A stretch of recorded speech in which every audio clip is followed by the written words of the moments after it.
Rice is just one of those things that that forms issues around the economy. It's just one of many elements in agriculture, which is just one of many elements in the economy. And you would, of course, be aware that the opposition party, the leading opposition party, the PDP, as far as they are concerned, have scored the federal government very, very low in terms of the economy. I'm sure you have seen or heard about that communique.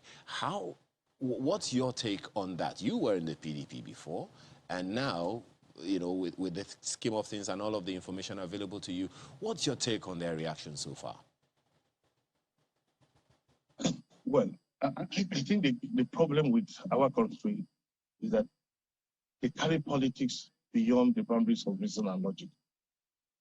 Party and party politics and elections, I imagine, should start ending as soon as elections are over and come together as a country to drive prosperity and set up a prosperity corridor for our younger generation. Now, the 21st century illiterate is not somebody who cannot read or write. A 21st century illiterate is a critic. Because in the 21st century, critics have moved to value addition. Add your value. So basically, PDP's comment comes from the point of an illiterate 21st century person. Otherwise, you should rather be articulating what you can do in a public domain to add value.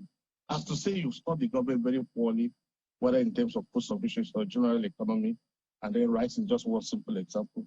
Government is having an expansive program, 21 different crops and the associated value chains. I take poultry, for example. Cross River State has a big factory, Kalachika, produces 24,000 birds a day. We are filled to the top with orders that we can't even meet.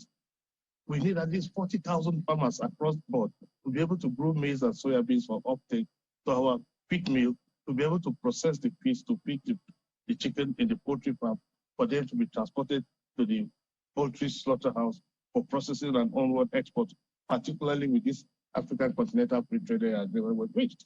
The Gulf of Guinea is prostate and dependent on foreign inputs, particularly protein intake, even from France.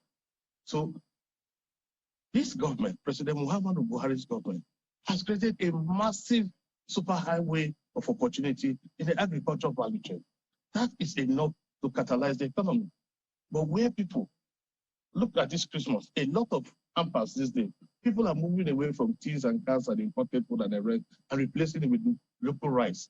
Cross River State was delivering only local rice as our hamper. We never bought any canned food or anything that is sophisticated. We stayed with the rice. So if you stay back and just be a critic instead of somebody who is adding value, you continue to see it from the negativistic prism because that's how you think. Because the failure of the existing government gives you a chance to succeed.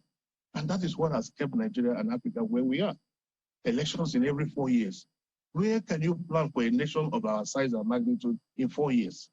And within that 4 years, 2 years is spent on election, 1 year before and 1 year after. First one to get the election, one after it to be in court. So you basically have only 2 years to run a government. So if you look at President Muhammadu Buhari and the associated pressure that has come, which he inherited, and the insecurity that he inherited, he has done magic to stabilize the nation as it is, reduce the banditry. Do you know the investment in technology to be able to sustain, control, and deal with ISWAP, Boko Haram, and all the international conspiracy?